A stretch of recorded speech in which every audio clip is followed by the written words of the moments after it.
सभी विद्यार्थियों को मेरा प्यार भरा नमस्कार। तो अगली साखी के अंदर कबीर जी क्या कहते हैं, यहू तन जालो मसी करूं जो धुआं जाई सरगी, मति व राम दया करे बरसी बुझावई अगी। कि मैं इस तन को जालो जला करके मसी करूं, राख बना लूँगा, जो धुआं जाए सरगी, जिससे मेरे से उठने वाला जो धुआं है वो स्वर्ग तक पहुंच जाए। मति में राम दया करें, और शायद तब जो श्री राम हैं, जो भगवान परमात्मा हैं, वो आकर के मुझ पर दया करें। वर्षी बुझावे अगी, और जो विरह रूपी जो अग्नि है वो आकर के बुझा दें।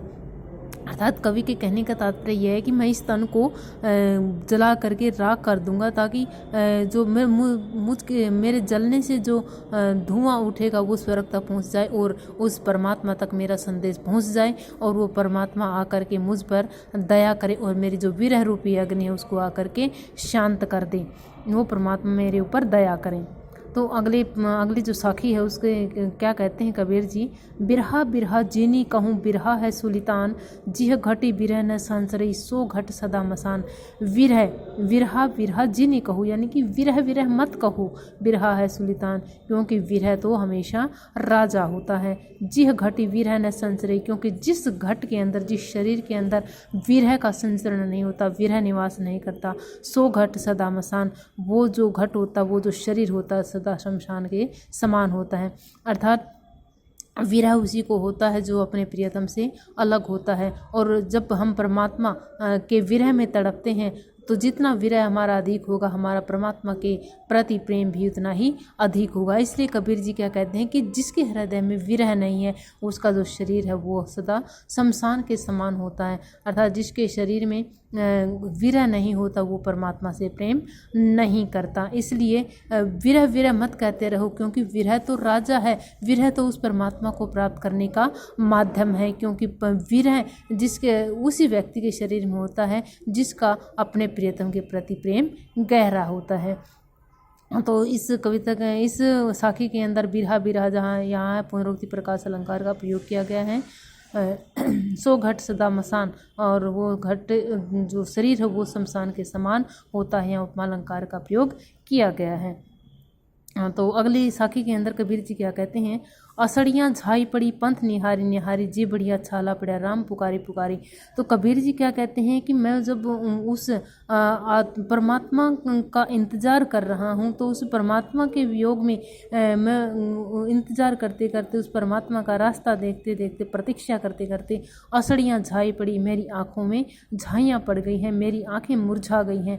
पंथ निहारी निहारी, उस परमात्मा का रास्ता निहारते हुए, उस परमात्मा का इंतज़ार करते हुए मेरी आँखें हैं वो कमज़ोर हो गई हैं। जी बढ़िया छाला पड़ा राम पुकारी पुकारी, और मैं हमेशा उस परमात्मा का भजन करता रहता हूँ, उसको पुकारता रहता हूँ, इसलिए मेरी जीभ में छाला पड़ गया है। यानी कि मैं दिन रात हमेशा क्या करता हूँ, उस परमात्मा का स्मरण करता रहता हूँ, लेकिन वो परमात्मा मुझे अभी भी प्राप्त नहीं हुए हैं। अगली साखी कबीर जी की, इस तन का दीवा करो बाती मेरू जीव, लोही सींचो तेल ज्यों कब मुख देखो पीव। तो कबीर जी यहाँ पर उस परमात्मा का दीदार करने के लिए उत्सुक हैं, इसलिए वो अपनी साखी के अंदर कहते हैं कि इस तन का दीवा करूं, मैं इस तन को दिया बना लूँगा, बाती मेरे जीव, और अपने प्राणों को मैं बाती के रूप में मान लूँगा। लोही सींचो तेल ज्यों, और मैं इस शरीर को अपने लोहे से, शरीर रूपी दीपक को लहू से सींचूंगा, कब मुख देखो पी, और मेरी इच्छा है कि कब मैं उस परमात्मा के दर्शन करूं। तो मैं उस परमात्मा के दर्शन करने के लिए अपने शरीर को दीपक के समान बना लूँगा, और अपने प्राणों को बाती के समान बना लूँगा। लोही सींचो तेल ज्यों, और जिस तरह से दीपक के अंदर तेल डाला जाता है, तो उसी तरह से मैं अपने जो लहू है उसको तेल बना लूँगा, और तब मैं उस परमात्मा के दर्शन करूँगा। अर्थात कवि के कहने का तात्पर्य यह है कि मैं परमात्मा का इंतज़ार, परमात्मा का दीदार करने के लिए, परमात्मा का दर्शन करने के लिए हर हद तक गुजर जाने के लिए तैयार हूँ, क्योंकि जो आत्मा है वो परमात्मा के लिए निरंतर तड़पती रहती है। तो उसकी एक ही इच्छा है कि किस तरह से उस परमात्मा की प्राप्ति हो।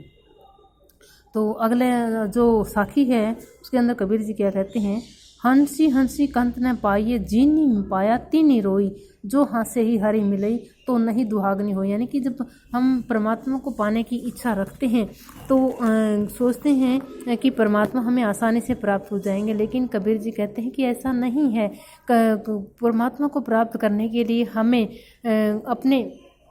अपने जीवन में परित्याग, अपने जो सांसारिक जो आकर्षण है उनका परित्याग करना पड़ता है।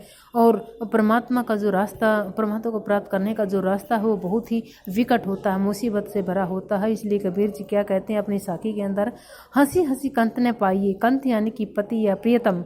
तो क्या कहते हैं कि उस परमात्मा को यदि हमें प्राप्त करना है तो वो हंस हंस करके हमें प्राप्त नहीं हो सकते, यानी कि आसानी से प्राप्त नहीं हो सकते। जीनी पाया तीनी रोई, क्योंकि जिन्होंने भी उस परमात्मा को प्राप्त किया है उनको रोना पड़ा है, यानी कि इस सांसारिक आकर्षणों का परित्याग करना पड़ा है, उन्हें काफ़ी सारी संकटों का, मुसीबतों का सामना करना पड़ा है। जो हंसे ही हरि मिले, यदि हमें आसानी से हंसने से परमात्मा की प्राप्ति हो जाए तो नहीं दुहागनी होई, तो कोई भी आत्मा दुहागनी नहीं होएगी, यानी कि कोई भी आत्मा ऐसी नहीं रहेगी जिसको उस परमात्मा की प्राप्ति नहीं होगी। इसलिए यदि हमें परमात्मा को प्राप्त करना है तो हमें सांसारिक आकर्षणों का परित्याग करना पड़ेगा, हमें उन विघ्नों और बाधाओं का सामना करना पड़ेगा जो हमारे जीवन के अंदर आई हैं। हमें हंस हंस करके, यानी कि आसानी से उस परमात्मा की प्राप्ति नहीं हो सकती।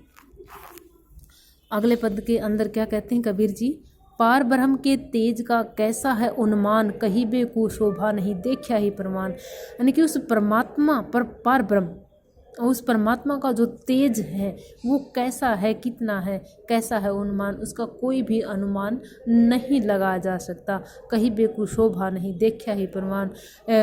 उस परमात्मा का तेज इतना है कि उसको यदि हम कहते हैं, यदि उसका हम वर्णन करते हैं तो वो शोभा नहीं देता।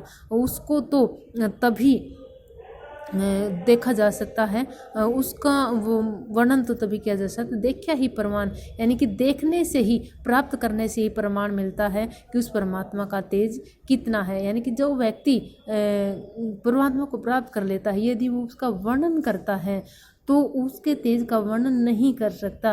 उसके तेज का दर्शन तो वही लोग कर सकते हैं जिन्होंने उस परमात्मा को देख लिया हो, जिन्होंने उस परमात्मा की प्राप्ति कर ली हो। पार ब्रह्म के तेज का कैसा है उन्मान, यानी कि उस परमात्मा के तेज का कैसा अनुमान है, कैसा वो तेज है, उसको कहना हमें बिल्कुल भी शोभा नहीं देता। उसको तो हमें देख कर ही उसको प्राप्त कर सकते हैं। अगम अगोचर गमी नहीं, तहाँ जगमगई ज्योति, जहाँ कबीरा बंदेगी तहाँ पाप पुण्य न छोती। लेकिन उस परमात्मा के घर का वर्णन करते हुए कहते हैं, अगम अगोचर गमी नहीं, यानी कि परमात्मा का जो घर है वो अगम है, यानी कि वहाँ तक पहुँचा नहीं जा सकता, अगोचर है, उसको प्राप्त नहीं किया जा सकता। गमी नहीं, तहाँ जगमग ज्योति, वहाँ निरंतर ज्योति जगमगाती रहती है। जहाँ कबीरा बंदेगी, कबीर जी क्या कहते हैं कि जहाँ पर उस परमात्मा की बंदगी होती है, जहाँ पर उस परमात्मा का निवास होता है, तहाँ पाप पुण्य नहीं छोती, वहाँ पर पाप पुण्य और छुआछूत नहीं रहते हैं। अर्थात कवि के कहने का तात्पर्य यह है कि परमात्मा सभी के लिए समान रूप से निवास करते हैं। उस परमात्मा के दृष्टि में पाप पुण्य और छुआछूत नहीं होते, बल्कि सभी लोग उस परमात्मा के लिए समान होते हैं। पानी ही त हिम भया, हिम हवई गया बिलाई, जो कुछता सोई बया, अब कछु कहा न जाई। यानी कि जो आत्मा है वो परमात्मा से निकली है। जिस तरह से बर्फ़ से पानी बनता है और पानी से बर्फ़ बनती है, तो उसी तरह से हमारा जो निर्माण है वो परमात्मा से हुआ है और अंत में हमें परमात्मा के अंदर ही विलीन हो जाना है। तो कबीर जी साखी के अंदर क्या कहते हैं कि पानी ही ते हिम भया, लेकिन पानी से ही इस बर्फ़ का निर्माण हुआ है। हिम हवई गया बिलाई, और हिम अब क्या हो गया है, पिघल गया है। जो कुछ था सोई बया, अब तो जो कुछ जिससे हम बने थे हम वही हो गए हैं, यानी कि मृत्यु के बाद जो आत्मा है वो परमात्मा में ही विलीन हो जाती है। अब कछु कहा न जाए, अब कुछ भी नहीं कहा जा सकता। इसलिए हमें क्या करना है, हमें समय रहते उस परमात्मा का सुमरन करना है, क्योंकि हमारा जो निर्माण है वो भी परमात्मा से हुआ था और हमारा जो विनाश है वो भी परमात्मा के अंदर ही विलीन हमें हो जाना है। तो इसलिए पानी और हिम का उदाहरण देते हुए कबीर जी कहते हैं कि पानी ही तो हिम भया, यानी कि पानी से ही बर्फ़ का निर्माण हुआ है और बर्फ़ फिर पानी में बदल जाती है, यानी कि हमारा निर्माण परमात्मा से हुआ और अंत में हमें परमात्मा के अंदर ही विलीन हो जाना है। तो अगली साखी के अंदर कबीर जी क्या कहते हैं कि जब मैं था तब हरि नहीं, अब हरि है मैं नहीं, सब अंधियारा मिट गया जब दीपक देखा माही। तो जब मैं था तब हरि नहीं, जब मेरे शरीर के अंदर मैं था, यानी कि मैं अहंकार, जब मेरे शरीर के अंदर अहंकार था तब मुझे हरि प्राप्त नहीं हुए थे। अब हरि है मैं नहीं, अब मेरे शरीर के अंदर परमात्मा का निवास हो गया है, क्योंकि मेरे शरीर के अंदर जो अहंकार था उसका विनाश हो गया है। यानी कि उस परमात्मा को कब प्राप्त किया जा सकता है? उस परमात्मा को उसी समय प्राप्त किया जा सकता है जब हम अपने अंदर के अहंकार को मिटा देते हैं। सब अंधियारा मिट गया जब दीपक देखा माही, जब मैंने उस परमात्मा रूपी दीपक के दर्शन हुए हैं तब से मेरे जीवन के अंदर का सारा अंधकार मिट गया है। मानसरोवर सुभर जल हंसा केली कराही, मुक्ता हल मुक्ता गई अब उड़ी अनंत ने जाही। मानसरोवर, मेरा जो ये शरीर है वो मानसरोवर के समान है, सुभर जल, और इसमें प्राण रूपी सुंदर जल भरा हुआ है। हंसा केली कराही, और इसमें जो आत्मा रूपी जो हंस है वो क्रीड़ा कर रहा है। मुक्ता हल मुक्ता चुगी, और जो ये आत्मा रूपी जो हंस है वो मुक्ति के मोती चुग रहा है। इसलिए अब उड़ी अनंत न जाए, उसको अन्यत्र जाने की आवश्यकता नहीं है। यानी कि मेरी जो आत्मा है वो इस मानसरोवर रूपी जल के अंदर निवास कर रही है, क्योंकि जो परमात्मा का जो निवास है वो इसी शरीर के अंदर है। इसलिए मुझे अब मेरे इस आत्मा रूपी हंस को अन्यत्र कहीं पर उड़ जाने की आवश्यकता नहीं है। क्योंकि इस आत्मा को, परमात्मा के यदि दर्शन करने हैं तो वो इसी शरीर के अंदर प्राप्त हो सकेंगे, क्योंकि शरीर के अंदर रहकर ही जो आत्मा है वो मुक्ति रूपी मोतियों को चुग सकती है, यानी कि मुक्ति रूपी मोतियों को प्राप्त कर सकती है।